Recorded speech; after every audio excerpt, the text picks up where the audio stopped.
My name is Talonzo Evers. Today, my current issues is going to be on teachers' pay. So the first thing I want to touch on before we even get into it is that anybody that does any type of job or anything for that matter feels, in their opinion, that they should be fairly compensated for what they do, regardless of what it is. I want to be paid for the work that I do. I want to be equally paid for the work that I'm doing. If I'm doing bare minimum work, I should be paid bare minimum pay. If I'm doing a whole bunch of work, I should be getting a whole bunch of pay. So everybody wants to receive that type of pay. But in reality, a lot of people aren't. And I want to say the majority, in my opinion, the majority of people aren't receiving equal pay for the work that they do. And I want to see teachers are no different. But the difference between teachers is it can easily be changed because this is a federally funded job or profession.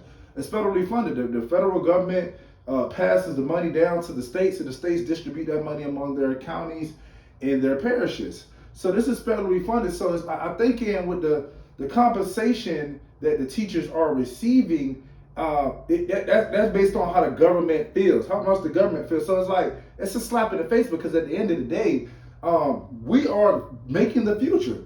Students have to come through this level in order to get to your job. All right, you have to know the essentials of math, reading, writing. I can't go work a job if I can't, read and write essentially, or communicate or socialize. A lot of these things you learn at the school level. All right, you can't learn if you don't get through the schools. You can't learn that. At the end of the day, you put this person straight out to work, you're probably going to end up firing them because they don't have those skills. All right, so that's the things I kind of want to touch on before we get into it. But let's talk numbers. Let's get into the numbers of it. It's a little picture of me. But obviously, teachers are a white collar job. Anything that's not hard labor is considered a white collar job. The average white collar job gets paid about $35,000, which is pretty much not that much at all. It's be honest, if I'm being realistically, you could probably make that at McDonald's or something if you're a manager or something. And then if you combine both of them, blue collar and white collar, the average is about 51,000. So that's okay. That's a decent amount depending on what state where you stay at. Let's dive a little deep into it because at the end of the day, we're talking cost of living. So each individual states have cost of living. So the money that I'm making here won't suffice for California because their cost of living is a whole lot different. So let's talk about the cost of living. Obviously, I can't do each individual states, so I put the average amount, the average numbers. That's what I did. All right, and so the average teacher, this is a little backwards. The average teacher makes about $65,000. All right, this is $65,000. Now this is based on your location. All right, this is based on your location. Now this number isn't reflecting someone like that's in my position that lives in Louisiana, or someone that lives in Alabama or Mississippi or Florida. This is reflecting someone that is working more like California, New York. And when you put that, that would be a lot of money here. That would be a decent amount of money here. But when you put that number on someone that lives in New York or California or something like that, it is next to nothing. All right, it's next to nothing because their cost of living is so high. So even them, that's not enough for them. That's not going to match up to their cost of living. It'll match up to ours, but it won't match up to their cost of living. So nationally, this is happening. It may seem like a lot in another state, but it's really not when you match up their cost of living to what they are being paid. $65,000, when you paying $4,000 in rent, because that's what everybody paying out there. Your bills are going to trickle in, and it's going to be knocking that down. So that's next to nothing. The other thing I want to point out is that most teachers have a bachelor's degree. We're getting paid 20% less than everybody who has the same degree as we have. Not exactly the same degree, but has a bachelor's degree as well. 20% less when we probably, and this is just my opinion, are probably doing more. Our job is more essential. Again, students have to get through this to get to your job. We're preparing the future. We are the future. We are the trendsetters. We are getting these students ready for the real world. That is very important because if we don't, then what is our future? When I retire, who's working? Who am I going to go and get my stuff? What doctor am I going to go to? I'm not going to have a doctor to go to because they're not properly prepared. All right, and everything, at the end of the day, again, like I mentioned before, and I forgot to mention, money is essential. All right, if you love what you're doing, I can love what I do all day, but it still has to take care of my family and pay for what I need to get done. If doctors and everybody wants to have everybody wants to be able to say, hey, I'm I want to make a difference. Doctors want to do the same thing, but if doctors want to get paid $300,000, $400,000, I guarantee you we wouldn't have as many doctors. At the end of the day, like I said, we love what we're doing, but it still needs to take care of what I need to do. If I was a doctor and doctors was only getting paid $40,000, guaranteed we'll probably have less doctors. All right. Again, let's go back to the money aspect of the cost of living. That's what I really wanted to point out. All right. So skip that part. The one thing I really wanted to point out was the monthly rent and mortgage. We're gonna skip past the mortgage. I don't have a mortgage. A lot of people do, but the average monthly rent is about $1,164. If you have a mortgage, average is about $1,487. Now that's not reflecting again New York, California, Chicago. That's not reflecting. That's more where we live. That's more Louisiana. That's common. That's about what I pay for rent right there, $11,000. All right. So when you add them all together, I did the math. And I added a couple of more things that I didn't actually put on this presentation. If you add them all together, rent, groceries run you probably about $400 a month. So I tried to do the essential things. I even took out the car. Rent, utilities, and groceries, you're probably looking at about $1,800, $1,860. All right. So for me, we're going to use Louisiana because those are morally reflecting Louisiana. For me, I started making about $38,000 a year. That's what I started off. Now, at the end of the day, I'm not certified, but I'm still doing the same job as somebody that's certified. So, but we're not even going to get into that. But let's do 38,000. And I don't believe you should. They're certified, they should get paid more. But let's talk about this. 38,500. Divide that by 12, you get about 32,008. So that's how much I made monthly. All right, that's how much I made monthly. 32,000. All right, so when you minus that 1816, which is my utility. Now, this ain't the rest of the bills that I got. This is just the main ones. This ain't my car note, because I didn't want, everybody doesn't have a car note, so I didn't want to put that in there. So this is just my rent, my utilities, and my groceries, things that I essentially have to have, So that ran me about $1,800. When you do the math, you get down to $1,392. All right, sounds good. All right, sounds good for that to me, that's more of somebody that maybe more fresh out of high school. All right, and I mean fresh out of college, and to be honest with you, those numbers are dropping. There's not a lot of students in these programs to be straight out of college to be teachers. The numbers are starting to drop down, and it's because of the pay mostly. But let's get back into the numbers. So that's $1,392. Sounds decent. If you divide that down, looking at it close to about $700 something every week to go to every 2 weeks to go to yourself, because we get two paychecks every 2 weeks, or 2 paychecks a month. I'm sorry. But for me, this the average person. They have a car note. So let's say your car note is about $300. Your insurance is about $250. Now you're looking at $842.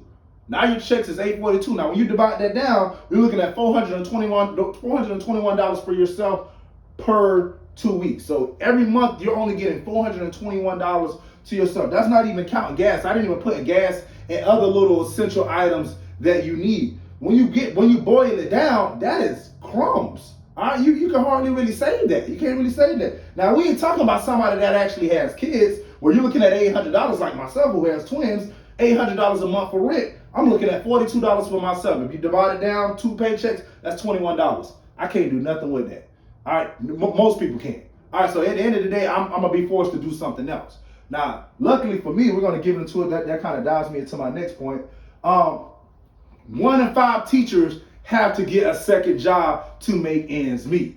All right, and that's not good dealing with what all that we deal with. So for me, same thing. I had to get a second job. I had to get coaching, 2 coaching positions. I had to work over the summer. There's nothing wrong with that. Even that's pretty much still falling into the school system. But some people don't get to do that. They don't get to be a coach. So they got to go Uber. They got to go Lyft. They got to go find ways to get extra money in to make ends meet. Why should we have to do that with all the stuff that we deal with? Let's talk about the duties of a teacher. You got to make lessons.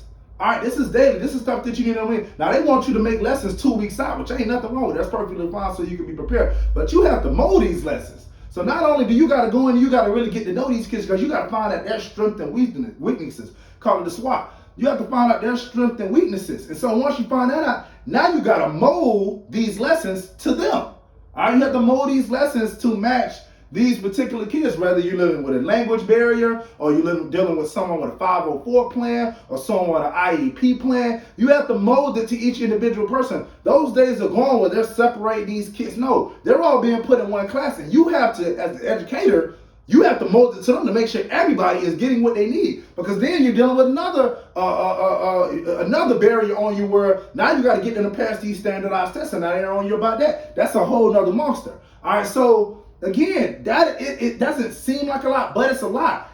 On top of you having to deal with behavior issues and students that are going through things at home, you're not just a teacher. You end up becoming somewhat of a parent, somewhat of a big brother, somewhat of a counselor, somewhat of a leader for some of these kids, because they need you to be more than a teacher to them. Sometimes you have to teach them essentials in life, not just the academic. Sometimes you have to go off subject and teach them essentials for life. I do it all the time, where if I see something that matches up with a real life lesson, I come off the lesson and talk to them about a real life situation, because a lot of them aren't getting that at home. All right. And so now I'm going beyond what my job description is.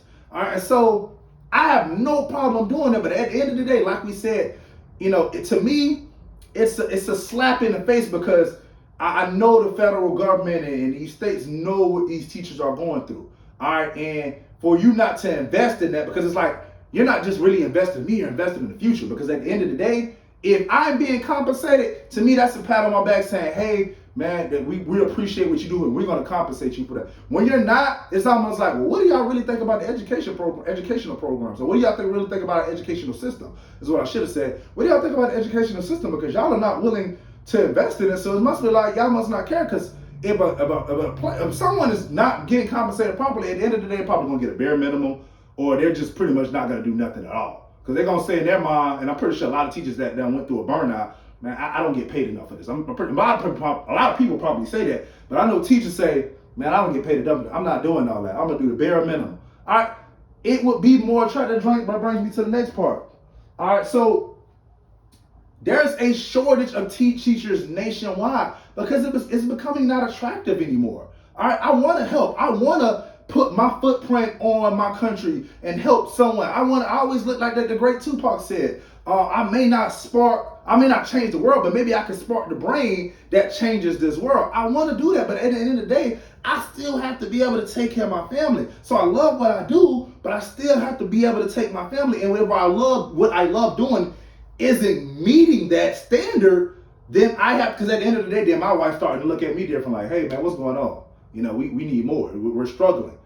I want to do what I love doing, but if it's not making my ends meet, then I have to move on. And that's what's going on. Not only are professionals leaving, but we're not really getting people in, because it's not going hand in hand. The duties aren't matching up with the compensation. And so that's why a lot of people are leaving. It's not attractive. In the state of Louisiana, there are 2,500 vacant positions. Now, if you add that up, you do the math on that, that's about 30 kids. I have about pretty much 30 kids in pretty much all my classes. That's about 50,000 students that aren't getting properly educated. All right, that's about 50,000 students that aren't getting properly educated. What they do is they'll throw a substitute in there. All right, this substitute agents are coming in, they're only getting paid $15, $16 an hour. They're not coming in there to do what a teacher does. They're coming in there to sit down and pretty much be a glorified babysitter. All right, and when that happens, these students aren't getting properly educated. They're not learning anything. All right, because they're not learning anything, they throw a grade in there for them, and the two students just get pushes on. They don't learn anything. So at the end of the day, I feel the federal government needs to really invest more into the educational system and realize, hey, if you invest more in it, you're gonna make it more attractive. You're gonna make more people want to do it, and students are going to be more educated. When students are getting more educated, guess what? These students are going off to college. They're going to get jobs. They get good jobs. They're investing in the economy. It's going to ultimately boost up the economy, all right? Because you're going to have more teachers coming in. The students are going to get more educated, because then the professors or the teachers are going to be like, look, I'm getting more money. Now I'm more into it, all right? Less money, I ain't really into it like that. More money, now I'm really into it. Let me do what I got to do. All right, at the end of the day, it's going to be an investment. It's going to boost our economy. At the end of the day, so I do feel like the federal government really needs to invest more money into the educational system. And that's all I have to say about that. These are the references I use. It wasn't very many. Some of the stuff just kind of was off my head, but these are the things that I used to use some basic statistics that I looked up. But this is what I had to thank you for listening to what I had to say, and goodbye.